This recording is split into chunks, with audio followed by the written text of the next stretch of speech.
नमस्कार मैत्रिणींनो, कावेरीज मॅजिक किचनमध्ये आपले स्वागत आहे। आज आपण करणार आहोत नारळाच्या रसातले शिरवाळे। ते करण्यासाठी मी इथे 2 कप तांदळाचे पीठ घेतले आहे। आता ह्या पिठाला आपल्याला गरम पाण्याने भिजवून घ्यायचे आहे। 2 कप पिठासाठी मी पाव कप इतकं पाणी वापरणार आहे। तुम्ही बघू शकता इथे मी त्याला व्यवस्थित भिजवून घेतलं। आता मी 5 मिनिटांसाठी त्याला थंड होईपर्यंत बाजूला काढणार आहे। त्यामध्ये मी थोडंसं चवीपुरतं मीठ घातलंय। आता हे मिश्रण एकत्र करूया आणि 5 मिनिटांसाठी झाकून ठेवूया।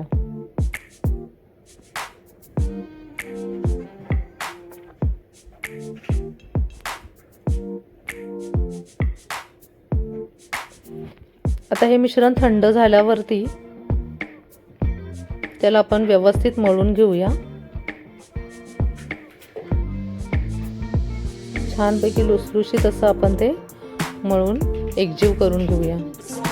आता हे मिश्रण मी मळून घेतलं आणि त्याचे 3 समप्रमाणात दंडगोलाकार असे गोळे बनवून घेतलेत। इथे मी शेव बनवण्याचा सोऱ्या घेतलाय आणि त्यामध्ये हे मिश्रण मी दाबून घट्ट असं भरलेलं आहे।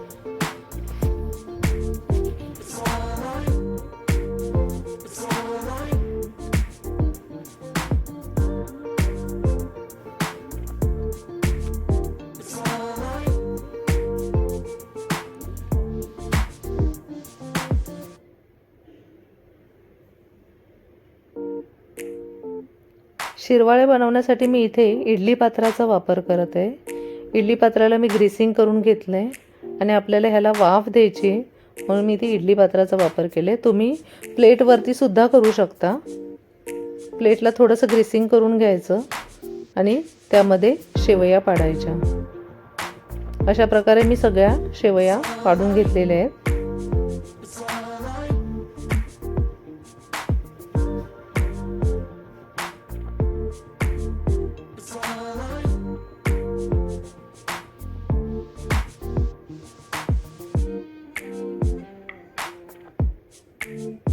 आकार तुम्ही तुमच्या आवडीप्रमाणे कमी जास्त करू शकता। मी मीडियम आकाराचे बनवलेले आहेत। हे बघा, अशा प्रकारे मी ते शिरवाळे तयार केले। ते मी वाफवायला ठेवले 3 ते 4 मिनिटांसाठी। तोपर्यंत इथे आपल्याला नारळाचं दूध बनवून घ्यायचं। मी इथे नारळाचं दूध काढलंय। त्याच्यामध्ये 1.5 कप नारळाच्या दुधामध्ये 1 कप मी गूळ किसून घातलेला आहे आणि थोडंसं मीठ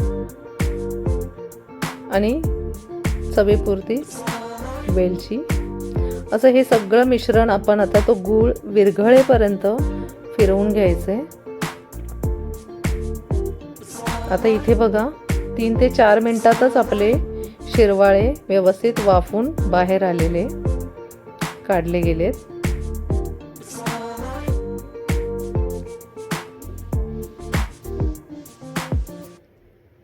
आता नारळाचं जे दूध होतं ते मी ह्याच्यावरती घातलंय। हा मस्त दिसतंय, खूप टेम्पटिंग वाटतंय। आता हे तयार आहेत नारळाच्या रसातले शिरवाळे। तुम्ही नक्की एकदा ट्राय करून बघा। आमचा हा पारंपरिक कोकणी पदार्थ आहे, तुम्हा सगळ्यांना खूप आवडेल। थँक्यू।